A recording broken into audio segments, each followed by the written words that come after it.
Sacha Guitry et Yvonne Printemps. Vous avez connu Yvonne Printemps? J'ai eu cette grande chance. Il n'y a plus beaucoup de personnes vivantes pour le dire, alors vous comprenez, je me dépêche. C'est un grand avantage d'avoir connu la personne dont on parle dans un livre.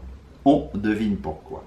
On, pour une fois, n'aura pas tort, mais je n'y suis pour rien.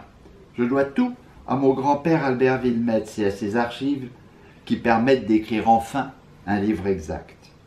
J'ai connu Yvonne Printemps chez mes parents, Claude et Martine Wilmetz, dont elle a été le témoin de mariage, et mes grands-parents, Albert et Jeanne Wilmetz, dont elle a été l'amie avant, pendant et après son mariage avec Sacha Guitry. Car Yvonne Printemps a été la meilleure amie de ma grand-mère, comme Albert Wilmetz a été le meilleur ami de Sacha Guitry. J'ai bien sûr été chez elle, à Neuilly, rue Saint-James, et dans son théâtre, La Michaudière. J'ai donc vu Yvonne Printemps dans son théâtre, car non seulement mon père, Claude Wilmetz, en a été presque toute sa vie l'administrateur, après les Bouffes parisiens dirigés par son père Albert Wilmetz pendant 30 ans, mais on peut presque aussi dire que j'y habitais. Mes parents, jeunes mariés, habitaient rue de la Michaudière avec le bébé joufflu que j'étais à l'époque. Famille heureuse, mon père de son bureau pouvait faire signe à ma mère de la fenêtre de son bureau. Donc j'étais alors presque chez moi à la Michaudière du temps d'Yvonne Printemps.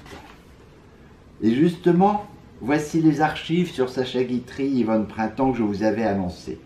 Commençons tout de suite par le témoignage capital et inédit sur le couple Sacha Guitry et Yvonne Printemps.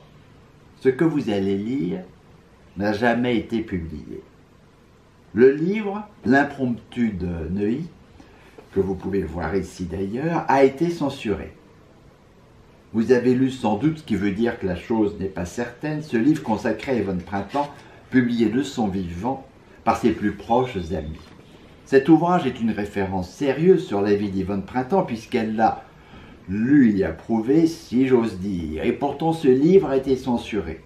Comment a été fait ce livre? Par des enregistrements, avec un magnétophone. Il fallait réunir ceux qui connaissaient bien Yvonne Printemps, et le plus simple était de les faire parler à bâton rompu de l'enregistrement. Cet enregistrement était fait à tapuscrit, mot utilisé par les spécialistes pour désigner un texte tapé à la machine.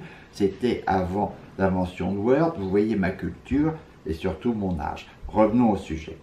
Or, il y a une énorme différence entre ce livre et la conversation enregistrée ayant servi à écrire ce livre. Conversation existant donc sous une forme de tapuscrit,